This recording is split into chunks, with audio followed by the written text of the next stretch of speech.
ഇന്ത്യക്കെതിരെ ഉപരോധം ഏർപ്പെടുത്താൻ യൂറോപ്യൻ രാഷ്ട്രങ്ങളോട് അമേരിക്ക ആവശ്യപ്പെട്ടു എന്ന രീതിയിൽ റിപ്പോർട്ടുകൾ വരുന്നു. ഇന്ത്യയിൽ നിന്ന് എണ്ണയും പ്രകൃതിവാതകവും വാങ്ങുന്നത് നിർത്തുന്നത് ഉൾപ്പെടെയുള്ള ഉപരോധങ്ങൾ ഏർപ്പെടുത്തണമെന്നാണ് അമേരിക്കയുടെ ആവശ്യം. ബ്രിക്സ് രാജ്യങ്ങളുടെ വികസനം തടസ്സപ്പെടുത്തുന്ന നടപടിക്കെതിരെ റഷ്യൻ പ്രസിഡന്റ് വ്ളാഡിമിർ പുടിൻ ഇന്ന് തുറന്നടിച്ച് രംഗത്തു വന്നു. ചൈനയിലെ ടിയാൻജിനിൽ ഷാങ്ഹായ് കോഓപ്പറേഷൻ ഓർഗനൈസേഷൻ ഉച്ചകോടി നടക്കുന്ന വേളയിലാണ് ഇന്ത്യക്കെതിരെ ഉപരോധം ഏർപ്പെടുത്തണമെന്ന് അമേരിക്ക യൂറോപ്യൻ രാഷ്ട്രങ്ങൾക്ക് നിർദ്ദേശം നൽകിയെന്ന റിപ്പോർട്ട് പുറത്തുവന്നത്.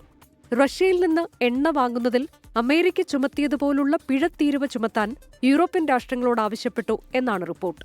ഇന്ത്യ റഷ്യയിൽ നിന്ന് എണ്ണ വാങ്ങി ലാഭമുണ്ടാക്കുകയാണെന്നും യുക്രൈൻ യുദ്ധത്തെ മുന്നോട്ട് കൊണ്ടുപോകുന്നത് മോദിയാണെന്നും നേരത്തെ അമേരിക്ക ആരോപിച്ചിരുന്നു. ഇതിനിടെ ബ്രിക്സ് രാജ്യങ്ങളുടെ സാമൂഹിക സാമ്പത്തിക വികസനം തടസ്സപ്പെടുത്തുന്ന വിവേചനപരമായ തീരുവകൾക്കെതിരെ Russian president Vladimir Putin തുറന്നടിച്ചു.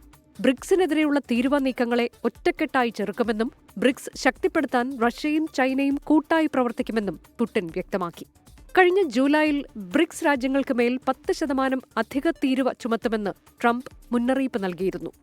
International desk 24.